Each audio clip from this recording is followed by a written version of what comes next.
Chapter का name है algebraic expression and operation of them. Practice set देख रहे 35 जिसमें हमें ऑपरेशन करना है मल्टीप्लाई, और मल्टीप्लाई में आपको क्वेश्चन दिया है 16xy इंटू 18xy।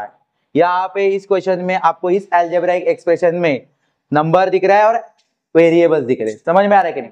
तो आपको जब मल्टीप्लाई करेंगे ना तो कैसे करना है, देखो नंबर का मल्टीप्लिकेशन करना है और वेरिएबल का अलग मल्टीप्लाई करना है। जैसे कि 16 का मल्टीप्लाई हम 18 से करेंगे। किसे करेंगे? सिर्फ 18। तो 16 मल्टीप्लाई बाय 18। समझ में आया? और वेरिएबल जो है xy और xy उनका मल्टीप्लिकेशन अलग करेंगे। xy, इसका xy हो गया और इसका xy। समझ में आया? क्लियर है? मतलब नंबर का मल्टीप्लिकेशन, वेरिएबल का मल्टीप्लिकेशन। समझ में आया? वेरिएबल सारे एक साथ ले दें जो भी रहेंगे। xy था तो xy ले लिया और मल्टीप्लाई करना है। लेकिन मल्टीप्लिकेशन में आपको एक चीज याद रखनी है, जैसे कि यहाँ पे मैं आपको बताता हूँ एक क्वेश्चन। 4x है मल्टीप्लाई 2x है, तो हम प्लस में क्या करते थे, x और x को x ही लिखते थे। समझ में आ रहा है कि नहीं? लेकिन इस बार जब मल्टीप्लाई करोगे तो आपको ये वेरिएबल के इंडेक्स चेक करने हैं। इंडेक्स आपको पता है, इससे पहले आप लोगों ने इंडाइसेस लेसन सीखा है। तो x का इंडेक्स कुछ भी नहीं है मतलब 1, इसका भी कुछ नहीं है मतलब 1। समझ में आया? लेकिन उसका इंडेक्स जो दिया है आपको, वेरिएबल को x ही लिखा, लेकिन इंडेक्स को ये जो इंडेक्स है उनको आपको क्या करना है, प्लस करना है। तो यहाँ पे ये इंडेक्स 1 है, इसका भी इंडेक्स 1 है, 1 1, तो ये x स्क्वायर बन जाए। तो ये चीज आपको एक्स्ट्रा कर। समझ में आ रहा है? एडिशन और सब्ट्रैक्शन में आप क्या कर रहे थे, वेरिएबल जैसा था वैसे ही लिख रहे थे, लेकिन मल्टीप्लिकेशन में आपको वेरिएबल्स के इंडेक्स को प्लस करना। समझो यहाँ पे इंडेक्स में 2 रहता तो ये 2 और ये 1 प्लस करके कितने हो जाते, 3। समझ में आया? लेकिन इंडेक्स को प्लस करते समय आपको एक और चीज याद रखनी है, सेम वेरिएबल रहेंगे तो ही उनके इंडेक्स प्लस होंगे। समझ में आ रहा है? फॉर एग्जाम्पल अगर यहाँ पे y का इंडेक्स 2 रहता और ऊपर x का इंडेक्स 2 है, तो इसमें आप 2 और 2 इंडेक्स प्लस नहीं करेंगे क्योंकि यहाँ पे वेरिएबल अलग अलग है। समझ में आया आपको? तो इस क्वेश्चन में कैसे हो सकता है फिर, x2 और y2 आपको एज इट इज लिखना पड़ेगा। समझ में आया आपको? और ये नंबर का मल्टीप्लिकेशन हो जाए 4 to the 8, ऐसे हो जाएगा। अभी यहाँ पे हम साइड में मल्टीप्लिकेशन करते हैं। अभी 16 और 18 का मल्टीप्लाई करना है तो हम क्या करेंगे, साइड में उसका मल्टीप्लाई करेंगे। तो 18 है और 16 उसके साथ मल्टीप्लाई करो।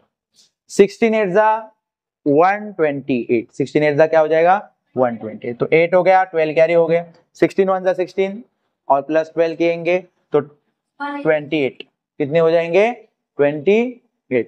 समझ में आया? सो यहाँ पे हमें आंसर क्या मिल गया, 16 और 18 का मल्टीप्लिकेशन। आपको अगर 16 का टेबल नहीं आएगा तो एक एक डिजिट से मल्टीप्लाई करके आंसर ले। समझ में आया? क्लियर है? तो 288 आ जाएगा। और अभी बात आती है वेरिएबल्स का मल्टीप्लिकेशन करने की। तो आपको ध्यान से देखना है कि वेरिएबल्स के ऊपर इंडेक्स क्या है। अभी आप इस सारे वेरिएबल्स में कुछ भी इंडेक्स दिया नहीं है, मतलब इनका इंडेक्स 1 है। कुछ भी नहीं दिया मतलब कुछ भी है ऐसा नहीं है, उनका 1 इंडेक्स रहता है। क्या रहता है उनका इंडेक्स, 1। तो देखो अभी आपको देखना है सेम वेरिएबल के इंडेक्स को हम क्या करेंगे, प्लस करेंगे। जैसे कि x1 और ये x1 कितने हो जाएंगे, x2 हो जाएंगे। y1 और y1 कितने जाएंगे, y2 बनेगा, 2 y बन जाएंगे। समझ में आ रहा है कि नहीं? 288 multiply by x square y square, ये अभी इस 288 के साथ क्या हो जाएंगे बच्चों, अटैच हो जाएंगे। मल्टीप्लाई हो रहे हैं मतलब मल्टीप्लाई की साइन वहां से हटा देनी है। समझ में आ रहा है? x स्क्वायर y स्क्वायर, इस तरह से ये फाइनल आंसर आपको दिख जाएगा। समझ में आ रहा है? लास्ट में हमें क्या करना है, ये जो वेरिएबल्स है उनके बीच में जो मल्टीप्लाई की साइन है, मल्टीप्लाई करेंगे तो यहाँ पे x स्क्वायर y स्क्वायर तो कुछ नहीं कर सकते क्योंकि वो नंबर है क्या, चेंज होगा क्या फिर वैल्यू? नहीं, 288 के साथ वो अटैच हो जाएंगे। अगर नंबर होते तो 288 के साथ मल्टीप्लाई हो जाते। समझ में आ रहा है? तो एक्स स्क्वायर वाई स्क्वायर आपको लास्ट में लिख देना। समझ में आया? तो इस तरह से आपको मल्टीप्लिकेशन करना। और एक क्वेश्चन देखते हैं तो आपको और अच्छी तरह से समझ में आएगा। जैसे कि क्वेश्चन नंबर 2 देखते हैं। यस, ये ध्यान से सुना, मल्टीप्लिकेशन आपको ज्यादा मार्क्स के लिए आएगा एग्जाम।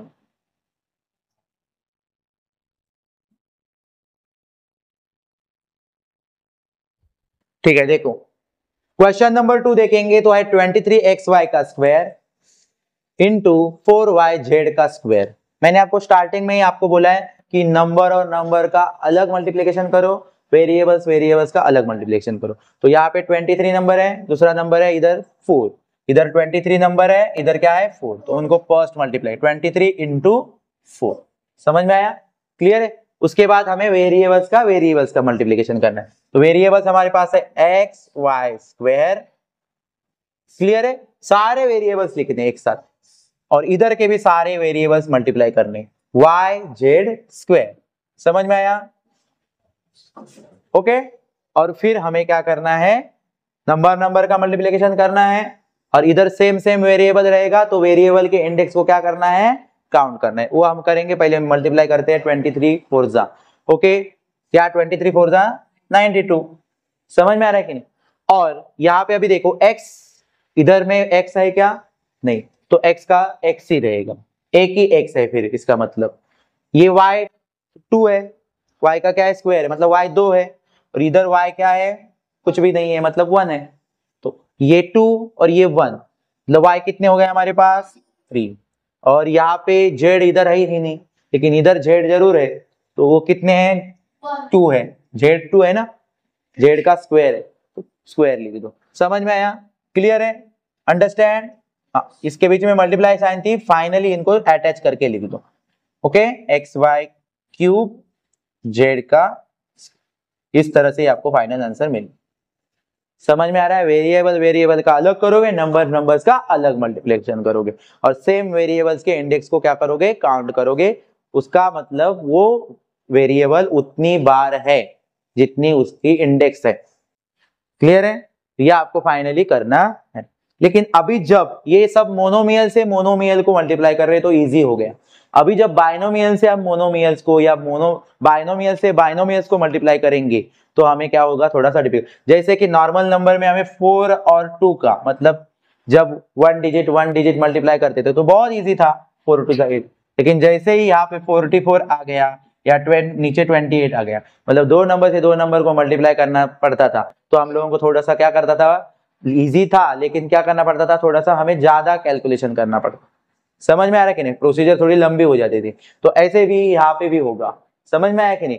देखेंगे जब वो क्वेश्चन आएगा, डरना नहीं है, क्योंकि वो भी क्वेश्चन वैसे ही सॉल्व करना है। ठीक है, देखते हैं अभी क्वेश्चन नंबर 3। क्वेश्चन नंबर क्या देखते हैं? 3 देखेंगे, जिसमें दिया है यहाँ पे। देखो ये क्वेश्चन में अभी ध्यान से देखना है आपको, क्योंकि इस क्वेश्चन में बाइनोमियल्स को मोनोमियल से मल्टीप्लाई करना।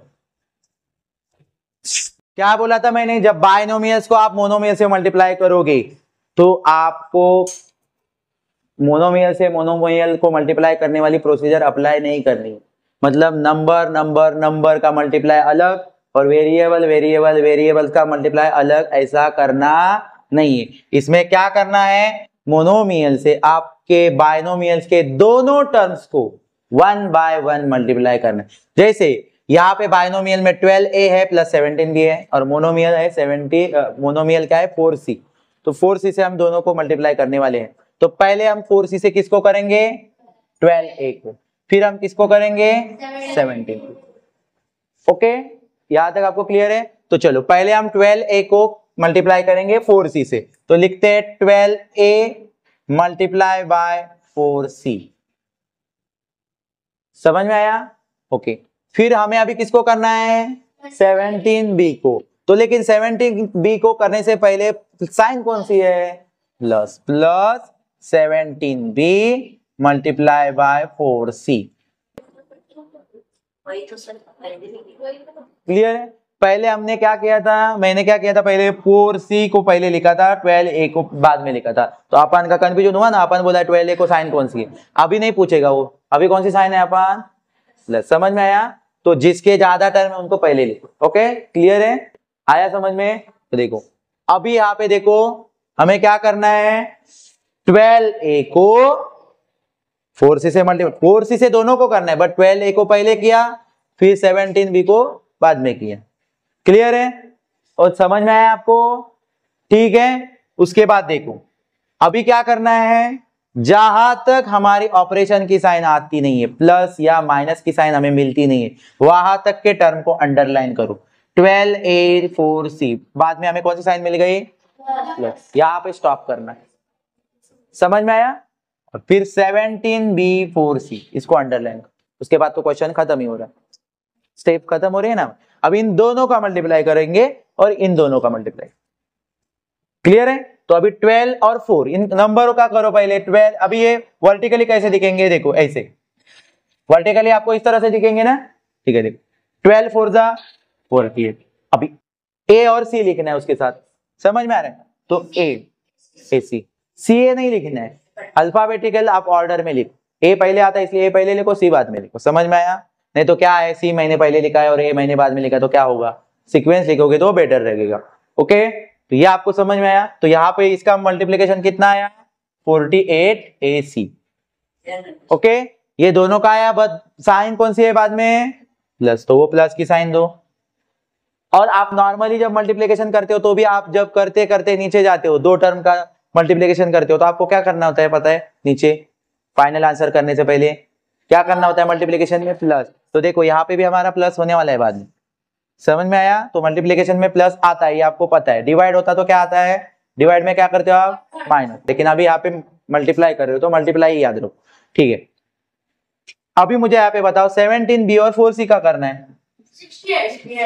वेरी गुड, देखो 17 4 जा 68 और bc, तो यहाँ पे 68 bc। क्लियर है? समझ में आया? अंडरस्टैंड? ओके, क्लियर है? अभी मुझे यहाँ पे बताओ, अभी आपको यहाँ पे दिख रहा है प्लस करना है, बट आपको पता है कि प्लस करने के लिए वेरिएबल्स यहाँ पे जो रहेगा वो वही यहाँ पे भी होना चाहिए। तो ए सी है, इधर बी सी है, कैसे है, सिर्फ एक होके नहीं चलेगा, ये अभी तो दोनों है ना ग्रुप में ए सी, तो इधर भी ए सी होता तो फिर प्लस होके जाता। समझ में आ रहा है कि नहीं? अभी यहाँ पे डिफरेंट डिफरेंट वेरिएबल है, एक ही मैच हो रहा है सिर्फ सी और सी, तो एक नहीं दोनों होनी चाहिए। तो इसका मतलब इसके आगे हम इसको सॉल्व नहीं कर सकते, इसके आगे हम इसको क्या कर नहीं सकते हैं, सॉल्व नहीं कर सकते हैं, तो इसको स्टॉप कर। यस, अगर यहाँ पे BC रहता तो आप फिर 48 और 68 को प्लस भी करते और BC को BC ही लिखते। समझ में आ रहा है कि नहीं? समझ में आया? लेकिन अभी यहाँ पे नहीं कर सकते कि एक जगह पे AC है एक जगह पे BC है, तो यहाँ पे होगा नहीं, तो यहाँ पे आपको स्टॉप करना है क्वेश्चन का आंसर। अंडरस्टैंड?